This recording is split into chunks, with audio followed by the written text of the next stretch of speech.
윤석열 대통령은 젤렌스키 우크라이나 대통령과 전화통화에서 우리 안보를 위협하는 러북의 군사적 야합을 좌시하지 않겠다고 말했습니다. 6.25 이후 현대전을 치러본 적 없는 북한이 우크라이나전에서 얻은 경험을 북한군 전체에 습득시킨다면 큰 위협이 될 거라고 우려했습니다.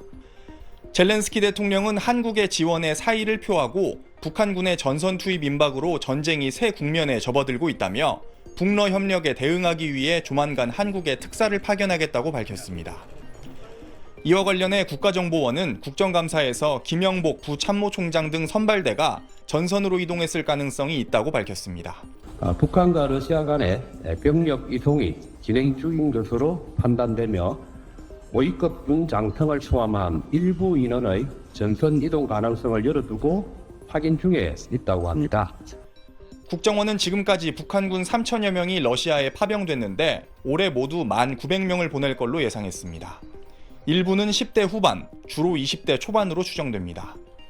파병된 북한군은 위치로, 포격, 발사 같은 러시아 군사용어 100개 정도를 교육받는데 의사소통에 어려움을 겪고 있다고 설명했습니다.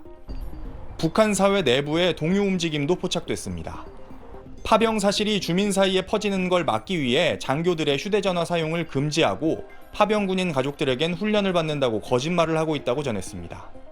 단속 조치에도 파병 소식이 북한 내에서 퍼지면서 왜 남의 나라를 위해 행하느냐, 그리고 강제 차출될까 걱정된다는 주민과 그리고 군인들의 동료도 감지되고 있다고 합니다. 북한 노동자도 올해 4천여 명이 러시아로 파견됐는데 이들은 월 $800를 받는 걸로 추정했습니다. SBS 박찬근입니다. 우크라이나군 국가저항센터가 공개한 북한군 동향입니다. 접경지 러시아 쿠르스크에 3,000명 넘는 북한군이 도착해 여러 훈련장에 분산 수용됐으며 적응 훈련에 들어갔다고 밝혔습니다. 모스크바의 북한 대사관 직원들이 파견 현장에 함께했는데 통역 겸 참관인 역할로 보인다고 전했습니다.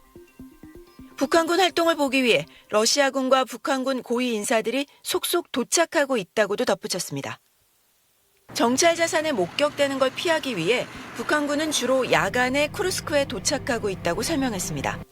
주민들에게 목격된 북한군은 소총과 수류탄으로 경무장한 상태로 전해졌습니다.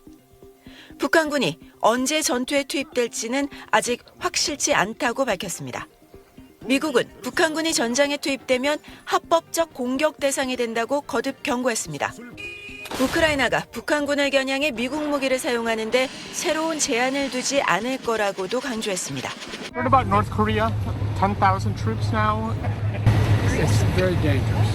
Very dangerous.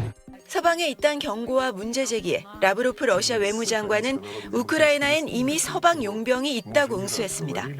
특히 침략 시 상호 군사 지원을 약속한 북러 조약을 언급하며 북한군 파병은 국제법 위반이 아니라고 주장했습니다. 파리에서 SBS 곽상은입니다.